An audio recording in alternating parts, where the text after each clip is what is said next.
बच्चे लोग, this is your SST educator Ujjwala पुंज और आज मैं लेकर आ गई हूँ हमारे ज्योग्राफी का फर्स्ट चैप्टर यानी कि रिसोर्सेज एंड डेवलपमेंट का एक ब्रांड न्यू टॉपिक जो कि है एजेंडा 21। तो शायद आप लोगों को याद होगा कि हमने लास्ट क्लास में क्या पढ़ा था। अगर याद नहीं है तो मैं जरा रिवाइज करा देती हूँ। तो लास्ट क्लास में हमने देखा था कि हमारे रिसोर्सेज जो हैं they are undergoing a lot of problems, खत्म हो रहे हैं, कुछ लोगों के पास ही मौजूद है, कुछ के पास नहीं है, ग्लोबल इकोलॉजिकल क्राइसिस हो रहा है जिसकी वजह से सस्टेनेबल डेवलपमेंट की नीड जो है वो रियलाइज हुई।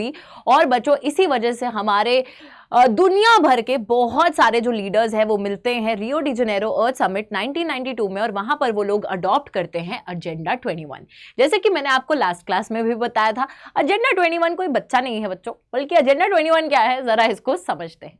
तो एजेंडा 21, पहली बात तो इसमें 21 क्यों लिखा है, क्योंकि एजेंडा ही ये था कि 21st सेंचुरी में, 21वीं सदी में पूरी दुनिया भर में हमको क्या लेकर आना है, सस्टेनेबल डेवलपमेंट को लेकर आना है। यानी कि जहां पे प्रेजेंट भी डेवलपमेंट कर सके और फ्यूचर जनरेशन की डेवलपमेंटल नीड्स भी कॉम्प्रोमाइज नहीं होनी चाहिए। तो यहां पे वही एक चीज लिखी है बच्चों कि it aims at achieving global sustainable development. उद्देश्य ही इसको लाने का ये था कि 21st सेंचुरी में ग्लोबली सस्टेनेबल डेवलपमेंट हम लोग ला सके। Now this is a declaration signed by the world leaders in the 1992 UNCED, यानी कि इसका फुल फॉर्म बता देते हैं, United Nations conference on environment and development. तो इस कॉन्फ्रेंस के अंदर बच्चों वर्ल्ड लीडर्स ने इस डिक्लेरेशन को साइन करा था कि we all are gonna bring about agenda 21। ठीक है, एजेंडा 21 को अडॉप्ट करा and we are gonna bring about sustainable development. ठीक है, कहां पर, ये सब वहीं पे चल रहा था कामकाज, रियो डी जेनेरो के अर्थ समिट इन ब्राजील में।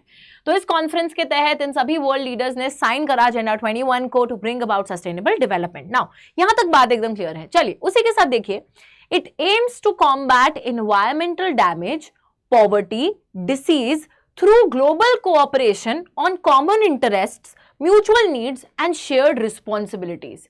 ये लाइन ना एवे ही नहीं लिख दी है, इस लाइन के पीछे जो मतलब है वो काफी गहरा है। हर एक वर्ड बच्चों एक एक अपने में मतलब है। तो देखिए सबसे पहले यहां लिखा है aims to combat. Aims to combat का मतलब है, उद्देश्य इसका यह है कि इसको जीत हासिल करनी है। जीत हासिल करनी है किन चीजों पर, एनवायरमेंटल डैमेज पर, पॉवर्टी पर और डिसीज पर, ग्लोबल कोऑपरेशन के थ्रू। तो ग्लोबली जितने भी सारे लीडर्स मौजूद है वो सभी मिलकर काम करें, सभी कोऑपरेट करें ताकि सभी मिलकर दुनिया भर में जो प्रकृति खराब हो गई है, एनवायरमेंटल डैमेज जो हो गया है उससे छुटकारा पा सके, उस पे जीत हासिल कर सके, पॉवर्टी हटा सके, दुनिया भर में जो गरीबी है गरीबी को हटाया जा सके, डिसीजेस जो हैं, जो बीमारियां हैं उनको हटाया जा सके थ्रू ग्लोबल कोऑपरेशन। क्योंकि there are common interest, mutual needs and shared responsibility. हर देश को ये समझना चाहिए कि बच्चों प्रकृति को बचाना उनका एक कॉमन इंटरेस्ट है, उनकी म्यूचुअल नीड है, मतलब दे ऑल वांट, सबकी जरूरत यही है इस समय पर कि हमें अपनी प्रकृति को सेव करना है। यार देखो ऑब्वियसली हम इस चीज को मानते हैं कि जो वेस्टर्न कंट्रीज हैं उन्होंने ज्यादा एनवायरमेंट पोल्यूट करा है, but at the end of the day हमें ये चीज समझनी चाहिए कि जब वो एनवायरमेंट, चाहे किसी ने भी पोल्यूट करा हो, ठीक है, किसी का योगदान ज्यादा है किसी का कम है, दैट डज नॉट मीन कि उसका जो प्रभाव पड़ रहा है वो उन्हीं पे पड़ेगा। कि कल को अगर ओजोन लेयर डिप्लीशन हो रहा है तो वो सिर्फ अमेरिका के लिए होगी और इंडिया के लिए नहीं होगी, वो सबके लिए होगी और सब पर उसका इंपैक्ट बराबर का पड़ेगा। एंड दैट इज वाई, यही चीज है कि सबका कॉमन इंटरेस्ट है प्रकृति को बचाने में, क्योंकि सब पे एक तरीके से तकलीफ सब पे आ गई है ना, म्यूचुअल नीड है सबकी एनवायरमेंट को सेव करने की। And there is a shared responsibility, यानी कि सभी का यहां पर जो है योगदान बहुत ज्यादा जरूरी है, सभी की एक रिस्पॉन्सिबिलिटी है, सभी का कर्तव्य बनता है, जिम्मेदारी बनती है प्रकृति को बचाने की। ठीक है, तो ये बहुत सारे ऐसे वर्ड्स लिखे थे, बट आई होप आप लोगों को समझ में आया होगा कि ग्लोबल कोऑपरेशन के थ्रू डिसीज हटाना है, पॉवर्टी हटानी है, एनवायरमेंटल डैमेज से छुटकारा पाना है, क्योंकि सभी की ये एक म्यूचुअल नीड है, सभी की जो है ये एक तरीके से कॉमन इंटरेस्ट है और सभी की इसमें एक शेयर्ड रिस्पॉन्सिबिलिटी भी बनती है। और साथ ही में बच्चों यहां पर यह भी बोला गया कि every local government should draw its own agenda, local agenda 21। तो यार ये चीज ग्लोबली डिसाइड तो आपने कर ली कि आपको ये करना है, वो करना है, वो करना है, बट कैसे करोगे?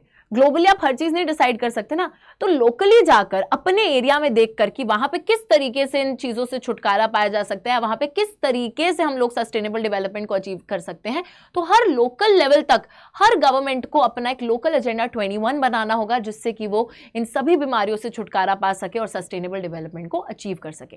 तो ये जो 4 मेजर पॉइंट्स थे आपको यही याद रखने हैं। अगर एक सेपरेटली क्वेश्चन आता है एजेंडा 21 पे, तो रिमेंबर दिस, कहां पर बच्चों ये डिक्लेरेशन साइन की गई थी, क्या इसका उद्देश्य है, कंट्रीज क्या कर रही हैं इसके लिए, लोकली क्या बोला गया है, everything you need to remember. और अब नेक्स्ट जो टॉपिक हम कंटिन्यू करेंगे बच्चों, वो होगा रिसोर्स प्लानिंग का।